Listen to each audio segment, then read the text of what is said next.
दोस्तों, जब से मैंने पढ़ना और पढ़ाना शुरू किया है, मेरी दिलचस्पी एक टॉपिक के अंदर बड़ी गहराई से रही है और वो ये है कि आखिरकार दलाई लामा का चुनाव किस प्रकार किया जाता है। और जब मैंने इसको पहली बार पढ़ा तो मैंने बड़ा सरप्राइज फील किया कि यार ये कौन सी प्रक्रिया हो गई और ये कौन सा तरीका हो गया अपने नए प्रमुख को चुनने का। और वाकई में इस तरीके से क्या इनका ज्योतिष काम करता है, क्या क्या मेथड्स हैं। और मैं बड़ा सरप्राइज हुआ था कि यार ये जो तरीका है वो पूरे विश्व के अंदर कहीं पर भी नहीं होगा। आज हम लोग उसके बारे में चर्चा करने वाले हैं।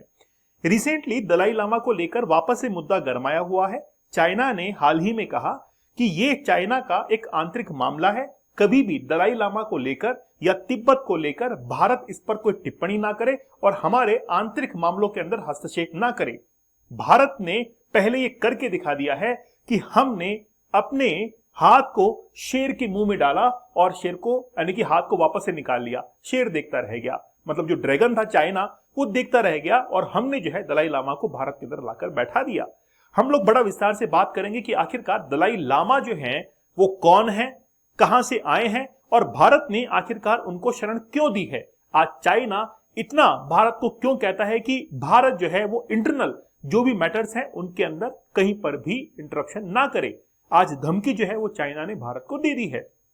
बड़ा विस्तार से समझने वाले हैं और आज का लेक्चर जो है वो मेरा मन पसंदीदा लेक्चर है और साथ ही में इसकी जो चुनाव की प्रक्रिया है वो आप जानकर जो है बड़ा ताजुब सरप्राइज जो है फील करेंगे। रिसेंटली चाइना ने भारत को ये कहा है कि to stay away from the Dalai Lama succession. तो बात यह है कि दलाई लामा के जो उत्तराधिकारी हैं उनको चुनने को लेकर भारत जो है चाइना के आंतरिक मामलों के अंदर हस्तक्षेप ना करे। इस बात को लेकर चाइना ने इंडिया के अंदर कुछ बातें जो है कही हैं, मैं आगे आपको बताने वाला हूं। दोस्तों, हमारा जो 50 डेज का हार्ड चैलेंज है वो शुरू हो चुका है, आप इसको जरूर ज्वाइन कर लीजिए। 50 दिनों तक जैसा मैं कहूंगा वैसा आपको चलना है। थोड़ा सा हार्ड चैलेंज है, आपको सेक्रीफाइस करना पड़ेगा जिससे आपकी विल पावर इंक्रीज होगी, फोकस और कंसंट्रेशन आपका इंप्रूव होगा। मैं आपसे वादा करता हूं कि आप एक कदम आगे ही निकलेंगे। एडवांस कूपन कोड यूज करना है जिसकी मदद से आप लोगों को डिस्काउंट प्राइस में ये अवेलेबल हो जाएगा। चलिए बात करते हैं। भारत के अंदर चीनी राजदूत जिनका नाम है यू जिंग, जो कि भारत में रहते हुए भारत के खिलाफ कुछ बयान जो है वो देती हैं।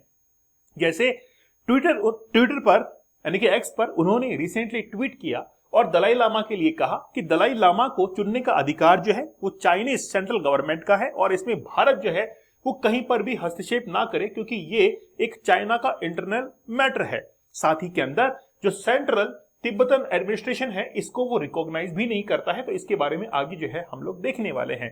तो ये जो बात है, मतलब कुल मिलाकर बात ये है कि भारत के अंदर रहते हुए ही ये जो एक ट्वीट है वो किया गया है और भारत को एक चेतावनी दी गई है। साथ ही में ये भी कहा, इस लेडी ने ये भी कहा कि 1962 के अंदर, देखिए डायरेक्टली कहा गया, इनडायरेक्टली कहा गया कि 1962 के अंदर भारत के साथ में जो हुआ था उसको लेकर भी भारत जो है वो सतर्क रहे, अवेयर रहे, क्योंकि 14th जो दलाई लामा है इसके बाद में जो 15वें दलाई लामा अब चुनने जाने हैं उसको चाइना चुनेगा। मतलब तमाम बातें जो है इसके अंदर लिखी हुई थी। देखिए 1950 के अंदर कुछ इस तरीके से जो है चाइना और तिब्बत का मैप था। आपको साफ तौर पर इसमें दिखाई पड़ रहा है कि चाइना से अलग तिब्बत जो है एक अपना अलग अस्तित्व रखा करता था, उसका एक अलग संप्रभुता थी, सॉवरेनिटी अलग थी, अलग एक देश था। लेकिन चाइना ने अपने साम्राज्यवाद की नीति के तहत तिब्बत को अपने अधिकार क्षेत्र में लेने की कोशिश की। जैसे इसको अधिकार क्षेत्र में लिया तो ये बन गया चाइनीज ऑक्यूपाइड तिब्बत। आप इसको इस तरीके समझ सकते हैं कि 1962 के युद्ध के अंदर भारत ने अपना एक हिस्सा खोया जिसको आज हम लोग अक्साई चीन कहते हैं। उसको किसने ऑक्यूपाइड कर लिया? चाइना ने ऑक्यूपाइड कर लिया। वैसा ही पाकिस्तान ने भी कश्मीर को ऑक्यूपाइड किया हुआ है, जिसको हम लोग कहते हैं पाक ऑक्यूपाइड कश्मीर। तो पाक अनाधिकृत जो कश्मीर है, ठीक है, उसको हम लोग कहते हैं। तो वैसे ही चाइना ने तिब्बत के ऊपर अधिकार किया जिसको कहा गया चाइनीज ऑक्यूपाइड तिब्बत जो है वो कह दिया गया। लेकिन ये घटना कैसे हुई और कैसे जो है इस पर अधिकार किया गया, पहले हम लोग उसको विस्तार के अंदर समझेंगे। देखिए पहली बात तो मैं आपको बताता हूं कि दलाई लामा, जिसको लेकर थोड़ा सा मिसकंसेप्शन है, दलाई लामा एक पद होता है, पोस्ट होती है। दलाई लामा किसी व्यक्ति का नाम नहीं है। हाल ही में प्रेजेंट के अंदर जो 14वें दलाई लामा है वो दलाई लामा केवल हम लोग पद का नाम लेते हैं, उनका जो ओरिजिनल नाम है वो कुछ और है। जैसे भारत देश के अंदर जो देश के प्रमुख हैं वो प्रधानमंत्री हुआ करते हैं, तो प्रधानमंत्री उनका नाम नहीं है, उनका पद है। प्रधानमंत्री नरेंद्र मोदी है, वैसे ही दलाई लामा जो है एक पद है, उनका नाम कुछ और है। ठीक है। अब क्या होता है कि ये जो दलाई लामा अभी वर्तमान के अंदर है, इनसे पहले 13वें दलाई लामा थे, और 13वें दलाई लामा की जब मृत्यु हुई तो 14 दलाई लामा को चुना गया। अब 14 दलाई लामा की जब मृत्यु होगी तो 15वें दलाई लामा को चुना जाएगा। अब चाइना का ये कहना है कि जो 15वें दलाई लामा है इसका चुनाव चाइना करेगा और भारत जो है इसमें हस्तक्षेप ना करे। तो हम लोग इस प्रक्रिया से पहले गुजरेंगे कि आखिरकार इसका चुनाव कैसे होता है। 1959 के अंदर आप लोगों को पता है कि चाइना ने तिब्बत के ऊपर अधिकार किया, क्योंकि चाइना अपने क्षेत्रवाद की नीति के तहत, साम्राज्यवाद की नीति के तहत अपने जो बाउंड्रीज है इसको क्या करना चाहता था, एक्सपांड करना चाहता था, और तिब्बत की गवर्नमेंट को एनकॉर्च करके, डिसमिस करके, डिसॉल्व करके तिब्बत के अंदर अपना अधिकार जमाना चाहता था। चाइना ने तिब्बत को कई चेतावनियां दी कि आप जो है आप हमारे साथ में आकर मिल जाइए, हम जो है आपकी संप्रभुता की रक्षा करेंगे। इसके साथ में ही चाइनीज गवर्नमेंट ने कई बार जो है दलाई लामा को इनवाइट भी किया था कि आप आइए, हम लोग बैठकर बातचीत करेंगे। 2-3 दौर की बातचीत होती है। उसके बाद में दलाई लामा को यह लगता है कि अगर मैं इस बार चाइनीज गवर्नमेंट के पास में गया बातचीत करने के लिए तो वो मुझे वहां पर अरेस्ट कर सकते हैं, इसीलिए उस डर से मुक्त होकर वो भारत की ओर रवाना होते हैं 1959 के अंदर। और 1959 में वो तिब्बत से रवाना होते हुए भारत के अरुणाचल प्रदेश के अंदर वो आकर यहां पर रुक जाते हैं। मतलब देखिए, भूटान के राइट साइड में, और वो जो है इस दूरी को तय करते हैं खच्चरों के माध्यम से, घोड़ों के माध्यम से। चोरी छिपे जो है जो चाइनीज सोल्जर थे वो इनका पीछा कर रहे थे, और पीछा करते हुए भी ये जो है दलाई लामा वो क्या करते हैं, भारत के अंदर एंट्री लेते हैं। तो ये बात है 1959 की, और जवाहरलाल नेहरू जो है वो इनको यहां पर स्वागत करते हैं। जवाहरलाल नेहरू ने यह कहा कि पूरे विश्व के अंदर हम लोग मानवाधिकारों के लिए जाने जाते हैं, मानवाधिकारों के रक्षक हैं। अगर आप भारत के अंदर पॉलिटिकल असाइलम लेना चाहते हैं तो 1959 के अंदर जवाहरलाल नेहरू ने इनको हिमाचल प्रदेश के धर्मशाला के अंदर जगह दे दी कि आप जो है यहां पर आकर रहिए और अपनी गवर्नमेंट को यहां से रन कीजिए। मैं आपके कंसेप्ट को पॉलिटिकली जो है वो क्लियर कर देता हूं। रिसेंटली आईएएस के इंटरव्यू के अंदर भी पूछा गया था, शायद आप इंटरव्यूज वगैरह देखते होंगे, मतलब वो कंसेप्ट जो है स्टूडेंट के माध्यम से सुनते भी होंगे कि एक स्टेट, अगर कोई देश कहलाना है तो देश कहलाने के लिए आपके पास में 4 जो बेसिक नीड है वो होनी चाहिए। सबसे पहले नीड तो ये है कि आपके पास में पॉपुलेशन होनी चाहिए, जनसंख्या आपके पास में होनी चाहिए। उसके बाद में आपके पास में लैंड एरिया होना चाहिए। उसके बाद में आपके पास में होना चाहिए एक गवर्नमेंट रन होनी चाहिए आपकी, और आपके पास में सॉवरेनिटी होनी चाहिए, संप्रभुता, मतलब आप खुद का निर्णय कर सके। इसमें से भारत जो है वो सारे जितने भी क्राइटेरिया हैं वो फुलफिल करता है। भारत के पास में खुद की पॉपुलेशन है, भारत के पास में खुद का भूभाग है, लैंड एरिया है, भारत के पास में खुद का गवर्नमेंट रन करता है, और संप्रभुता, हम अपने निर्णय लेने के लिए स्वतंत्र है। तो ये चारों पार्ट जो है, चारों क्राइटेरिया भारत क्लियर करता है, इसीलिए भारत एक देश है। ठीक है, तिब्बत एक देश क्यों नहीं है, है ना, मैं आपको यहां से समझाता हूं। जब दलाई लामा भारत के अंदर आए तो लगभग ये मान के चलिए कि हजारों की संख्या के अंदर बौद्ध भिक्षु जो है उनके साथ में आए थे। तो उनको तो हम लोग पॉपुलेशन की कैटेगरी में मान लेते हैं कि ठीक है, उनका पॉपुलेशन अपना है। ठीक है, क्या उनके पास में लैंड एरिया है, तो हम लोग कहेंगे कि उनके पास में खुद का भूभाग नहीं है, क्योंकि भारत ने उनको शरण दी 1959 के अंदर, और भारत के धर्मशाला के अंदर वो रह रहे हैं, तो भारत की जमीन पर वो रह रहे हैं। क्या वो खुद की गवर्नमेंट रन करते हैं? हाँ, खुद की वो गवर्नमेंट रन करते हैं। बाकायदा वहां पर सरकार के प्रमुख, राजनीतिक प्रमुख होते हैं, जिनकी आगे चर्चा हम लोग करने वाले हैं। तिब्बत की सरकार जो है वो सॉवरेनिटी नहीं रखती है, मतलब किसी भी विदेशी संबंध को वो एग्जिस्ट नहीं करती है, और खुद के निर्णय लेने के लिए स्वतंत्र नहीं है। भारत सरकार से पूछ के ही वो अपने डिसीजंस लेगी। इसीलिए आज तिब्बत कोई देश नहीं है, केवल और केवल एक सरकार जो है भारत में रहते हुए रन होती है। आपको ये बात जो है यहां से थोड़ा कंसेप्ट समझ में आ रहा होगा।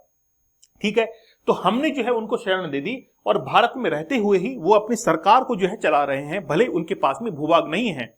जब जब समय आता है तो दलाई लामा जो है यूएन के सामने अपनी मांग उठाते हैं कि हमको भी अपना देश वापस से चाहिए, हम भी अपनी मांग जो है वो रखते हैं, और यूएन इसके अंदर मदद करे कि चाइना से वापस कब्जा जो है तिब्बत का हटा लिया जाए, और हम जो अपने देश के अंदर वापस से जाएं। ये बहुत सारी नाकाम कोशिश जो है वो दलाई लामा के द्वारा हुई हैं, लेकिन फिर भी तिब्बत को चाइना जो है वो छोड़ने के लिए तैयार नहीं है, है ना। अपनी साम्राज्यवादी नीति के तहत उसने उसको एनकोर्स किया, और पूरे विश्व के अंदर ये एक नमूना जो है रख दिया कि हम लोग किसी देश के ऊपर कब्जा कर सकते हैं। उसके अलावा जो है पॉलिटिकल रीजंस भी चाइना के पास में रहे थे। ठीक है। अब देखिए कि दलाई लामा जो अभी बने हुए हैं वो कौन से दलाई लामा है, वो है 14वें दलाई लामा, 14th दलाई लामा है। इससे पहले कौन से थे, 13वें दलाई लामा थे, और अब जो आगे बनने जा रहे हैं वो 15वें दलाई लामा बनेंगे। अब बात यह है कि पहले तो आप लोग ये समझें कि 14वें दलाई लामा कैसे बने थे, उसके बाद में आपको समझ में आएगा कि 15वें दलाई लामा कैसे बनेंगे, और वो काफी इंटरेस्टिंग है। जिस समय 13वें दलाई लामा की मृत्यु हुई, तो मृत्यु से पहले जो दलाई लामा है वो कुछ ऐसे सपनों की बात करते हैं कि मेरे सपने के अंदर ये व्यक्ति जो है वो आया है, और जब भी कोई नया दलाई लामा आप ढूंढेंगे उसके अंदर ये खूबियां जो है आपको देखने को मिलेगी, और ये वहां पर जो है उसके पैदा होने के संकेत जो है वो देते हैं कि वो वहां पर पैदा हो सकता है। इस तरह के संकेत जो है वो देते हैं। ठीक है। जैसे ही 13वें दलाई लामा की मृत्यु हुई और मृत्यु होने के बाद में फिर नए दलाई लामा की खोज होती है, तो जो अभी 14वें दलाई लामा है, महज और महज 2 साल के बच्चे को ही आइडेंटिफाई किया जाता है कि हो सकता है कि ये वही बच्चा है जिसमें गुण जो है वो दलाई लामा के दिखाई दे रहे हैं। लेकिन ये इस बात से प्रमाणित नहीं होता है कि इसी व्यक्ति को, इसी बच्चे को आगे जाकर हम लोग दलाई लामा बना देंगे। लेकिन क्या होगा कि आइडेंटिफाई कंफर्मेशन कैसे होगा, उस बच्चे को एक कमरे में, बंद कमरे के अंदर ले आया जाता है, और वहां पर दलाई लामा के जो पहले दलाई लामा थे उनके सामानों को रख दिया जाता है जिसका वो उपयोग किया करते थे। अब जैसे ही वो सामान रखते थे उसके साथ में और भी कई सामान रखते हैं। उस बच्चे को ये पूरी फ्रीडम दी जाती है कि उनमें से वो उस सामान को छांटकर अलग कर ले जिसको दलाई लामा प्रयोग किया करते थे। तो जो अभी 14वें दलाई लामा है उन्होंने वैसा ही किया कि जो 13वें दलाई लामा सामान को उपयोग किया करते थे उसको छांटकर उसने अलग कर लिया। अंतिम रूप में एक छड़ी जो है वो बची हुई थी, उस छड़ी को भी उठाकर अपने सीने पे लगा लिया। भाई छड़ियां बहुत सारी रखी हुई थी, लेकिन एक छड़ी को उठाकर अपने सीने पे लगा लिया। यह इस बात का प्रमाण था कि यही वो व्यक्ति है जो कि पुनर्जन्म जिसने लिया है दलाई लामा के आधार पर, और इसी व्यक्ति को हम लोग उत्तराधिकारी जो है वो मानेंगे और आगे दलाई लामा घोषित कर देंगे।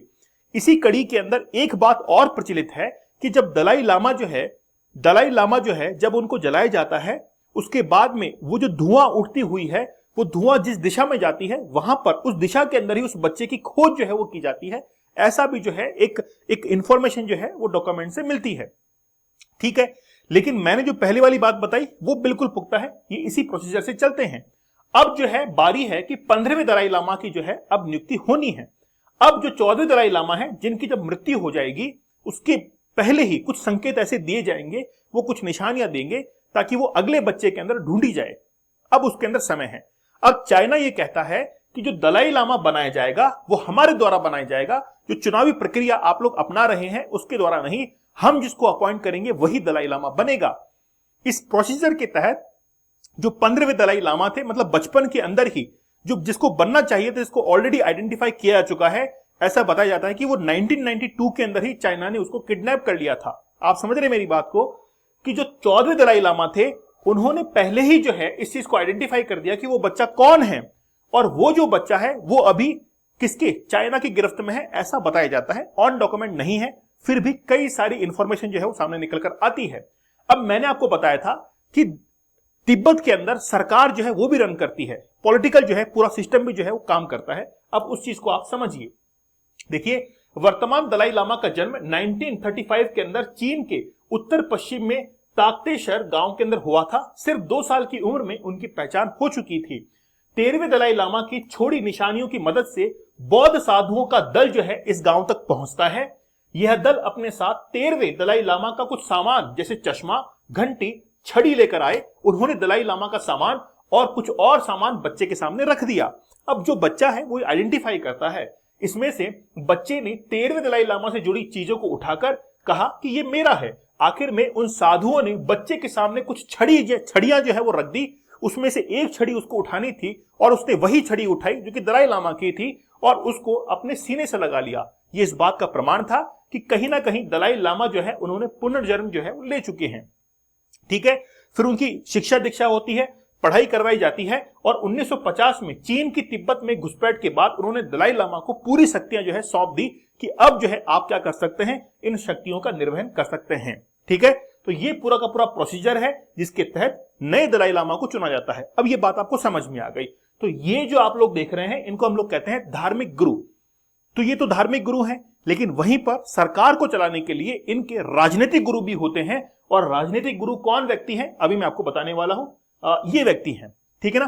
तो ये जो है वो पॉलिटिकल हेड अभी बने हुए हैं, वापस से इनका इलेक्शन हुआ है। अब इलेक्शन करने वाली बॉडी कौन सी है? इलेक्शन करने वाली बॉडी है सेंट्रल तिब्बतन एडमिनिस्ट्रेशन, जिसकी पहले हम लोग बात कर रहे थे।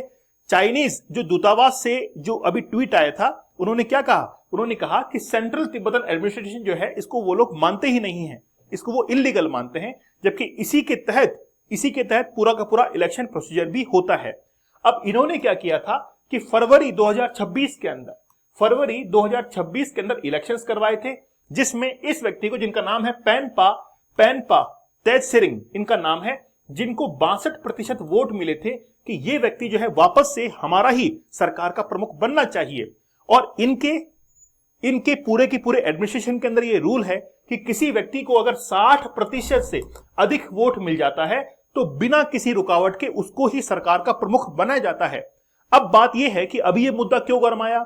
अभी ये मुद्दा इसलिए गरमाया क्योंकि ये जो व्यक्ति हैं इनका 27 मई को शपथ ग्रहण समारोह होना है। 27 मई को शपथ ग्रहण समारोह होना है और उसके अंदर दलाई लामा जो है वो भी क्या कर सकते हैं? पार्टिसिपेट कर सकते हैं। तो दलाई लामा धार्मिक गुरु हैं और राजनीतिक गुरु की नियुक्ति के अंदर भी उनका हाथ होता है। अब चाइना ने ये कहा कि ये जो नियुक्तियां तुम लोग कर रहे हो ये जो है इलीगल है और भारत जो है इसमें इंटरप्शन ना करे, ये जिम्मेदारी चाइना को सौंप दे। अब देखिए, जब हम लोग वेबसाइट के ऊपर जाएंगे सेंट्रल तिब्बतन एडमिनिस्ट्रेशन के ऊपर, तो वहां पर आप देखेंगे कि इनका एक चार्टर बना हुआ है, ठीक है। एग्जाइल के बारे में पूरा लिखा हुआ है, लीडरशिप के बारे में लिखा हुआ है, जुडिशरी इनकी है, लेजिस्लेचर है, एग्जीक्यूटिव बॉडी है, इलेक्शन कमीशन है, यहां तक कि पब्लिक सर्विस कमीशन भी है, ऑडिटर जनरल भी है। ये सब कुछ जो है ये होल्ड करते हैं, जिसको हम लोग कहते हैं पूरा मिलाकर गवर्नमेंट। इसको हम लोग क्या कहते हैं कि ये गवर्नमेंट है, ये गवर्नमेंट का ढांचा ही तो है, ठीक है। अब इसी गवर्नमेंट के तहत एक चीज और है, द इलेक्शन कमीशन, और इसी इलेक्शन कमीशन ने फरवरी 2026 के अंदर नए सरकार के प्रमुख का इलेक्शन करवाया, जिनकी नियुक्ति 27 मई को होने के लिए जा रही है। तो आई होप आप लोग ये पूरी बातें जो है वो समझ चुके होंगे। जो अभी दलाई लामा है इनको नोबेल प्राइज वगैरह सब कुछ जो है वो मिल चुका है, ये ऑलरेडी कई बार मैंने लेक्चर्स के अंदर बताया है। तो कुल मिलाकर बात यह है कि चाइना जो है वो ये कह रहा है कि हमारे यहां पर इंटरप्शन करने की जरूरत नहीं है, आप एक काम कीजिए कि इससे बाहर निकल जाइए।